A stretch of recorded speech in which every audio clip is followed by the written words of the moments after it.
కాల్పుల విరమణ ఒప్పందంలో భాగంగా హమాస్ విడుదల చేసిన 3 బందీలు తమ ఆత్మీయులను కలుసుకున్నారు. గాజా సిటీలోని అల్ సరాయా స్క్వేర్ వద్ద రెడ్ క్రాస్ సిబ్బందికి ఇజ్రాయిలీలను హమాస్ బలగాలు అప్పగించాయి.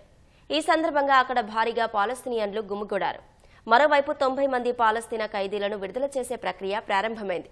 ఒప్పందంలో భాగంగా గాజాలోకి మానవతా సాయం అందించే ట్రక్కులు చేరుతున్నాయి. దాదాపు 15 నెలలుగా దాడులతో దద్దరిల్లిన గాజాలో ఇప్పుడు ప్రశాంత వాతావరణం నెలకొంది. కాల్పుల విరమణ ఒప్పందంలో భాగంగా హమాస్ తమ వద్ద బందీలుగా ఉన్న 3 ఇజ్రాయెల్ మహిళల్ని విడుదల చేసింది. 24 ఏళ్ల రోమీ గొనెన్, 28 ఏళ్ల ఎమిలీ దమారి, 31 ఏళ్ల దొరోన్ను గాజా సిటీలోని అల్ సరాయా స్క్వేర్ వద్ద రెడ్ క్రాస్ ప్రతినిధులకు అప్పగించింది.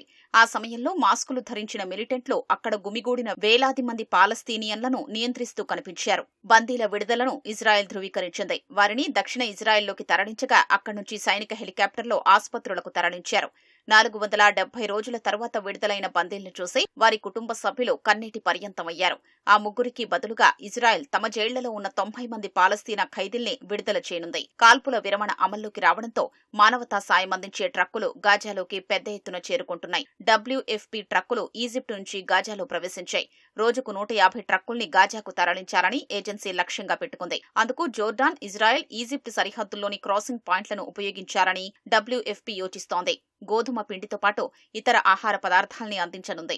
వేలాది మంది పిల్లలకు పోషకాహార సప్లిమెంట్లు, ప్రజలకు హైజీన్ కిట్స్ ను అందించడం WFP లక్ష్యం. గాజాలోకి వెడుతున్న ట్రక్కుల్ని క్రాసింగుల వద్ద ఇజ్రాయెల్ బలగాలు తనిఖీ చేసి అనుమతిస్తున్నాయి. అటు ఇజ్రాయెల్ కు ట్రంప్ మరోసారి మద్దతు ప్రకటించారు. ఒకవేళ హమాస్ కాల్పుల విరమణ ఒప్పందాన్ని ఉల్లంఘిస్తే ఇజ్రాయెల్ కు తాము అండగా ఉంటామని ట్రంప్ జాతీయ భద్రతా సలహాదారు మైకెల్ వాల్జ్ భరోసా ఇచ్చారు.